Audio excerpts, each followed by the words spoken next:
बरसात में कुछ आए या ना आए, एक चीज जरूर आती है, वो है डेंगू। लेकिन क्या आपने कभी सोचा है कि एक नाखून के बराबर छोटा सा मच्छर आपके शरीर में ऐसा क्या कर देता है जिससे एक हट्टे कट्टे इंसान की जान तक चली जाती है।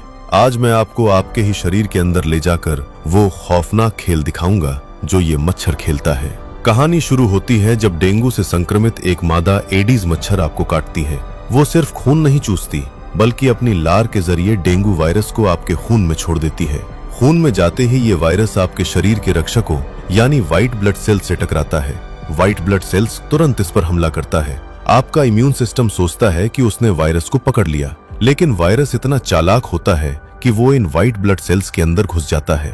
अंदर जाकर ये वायरस सेल के कंट्रोल सिस्टम को हैक कर लेता है और उसे मजबूर करता है कि वो वायरस की ही नई कॉपीज बनाए। जब उस सेल के अंदर बहुत सारे वायरस बन जाते हैं तो वो सेल फट जाती है और लाखों नए वायरस खून में फैलकर बाकी स्वस्थ कोशिकाओं को भी अपना शिकार बनाने लगते हैं। इसी वक्त आपको तेज बुखार और जोड़ों में भयंकर दर्द होता है, लेकिन बुखार तो सिर्फ शुरुआत है, असली खतरा अब पैदा होता है। इस भारी हमले को देखकर आपका इम्यून सिस्टम घबरा जाता है और बहुत ज्यादा मात्रा में केमिकल छोड़ने लगता है। इस हड़कंप की वजह से आपकी खून के नसों की दीवारें डैमेज होने लगती हैं और उनमें से खून का पानी यानी प्लाज्मा बाहर रिसने लगता है। अब खून की नसों के इस लीकेज को बंद करने का काम हमारी प्लेटलेट्स का होता है। शरीर की सारी प्लेटलेट्स इन छेदों को भरने में लग जाती हैं और बहुत तेजी से खर्च होने लगती हैं। यही वजह है कि डेंगू में प्लेटलेट्स बहुत कम हो जाता है। जब नसों से बहुत ज्यादा प्लाज्मा लीक हो जाता है तो खून गाढ़ा हो जाता है और ब्लड प्रेशर अचानक से गिर जाता है।